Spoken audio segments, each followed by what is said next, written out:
Hello everyone, কেমন আছো তোমরা? আশা করি তোমরা অনেক ভালো আছো আর আমিও অনেক অনেক অনেক ভালো আছি। তো তোমাদের সাথে অনেক দিন পরে দেখা হলো। তো দেখো, সকাল সকাল রেডি হয়ে বেরিয়ে পড়েছি। কি সুন্দর একটা ওয়েদার, তাই না? হ্যাঁ, সত্যি খুবই সুন্দর একটা ওয়েদার। এত সুন্দর ওয়েদারে যদি না বেরোই, ঘরে বসে থাকি, তাহলে কি আর হয়? মোটেই না। তো রেডি হয়ে বেরিয়ে পড়েছি এত সুন্দর ওয়েদারটাকে উপভোগ করতে। আর যাচ্ছিলাম আমার খুব খুব খুব খুব খুবই কাছের একটা প্রিয় মানুষের কাছে। তো সেখানে গেলেই দেখা হবে। তো এটা অনেক দিন পর আমি গাইজ ভিডিও স্টার্ট করলাম আবার। তোমরা প্লিজ চ্যানেলটাকে লাইক কমেন্ট শেয়ার করে দিও এবং সাবস্ক্রাইব করে দিও। আর দেখো, আমি কিন্তু আইসক্রিম খেতে খুবই ভালোবাসি। তো আইসক্রিমওয়ালা যাচ্ছিলো, আমি গাড়িটাকে দাঁড় করিয়ে আইসক্রিম খেয়ে নিলাম।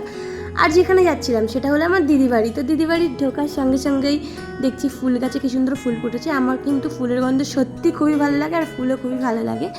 তাই একটু গন্ধটা শুকে নিয়ে ঢুকে বললাম। আমার দিদি দেখছিলাম ফোন ঘাটছিলো, ততক্ষণ আমি দিদি বাড়ি চলেই এসেছি। তো তোমাদের সাথে আবার পরে দেখা হবে। Ta-ta, bye bye guys. Wait wait wait, like comment শেয়ারটা তো করে যাও প্লিজ, চ্যানেলটাকে সাবস্ক্রাইব করে যাও। এবং তোমরা ভগবানের আশীর্বাদে অনেক অনেক অনেক ভালো থেকো এবং আমিও তোমাদের আশীর্বাদে অনেক ভালো থাকবো। টাটা।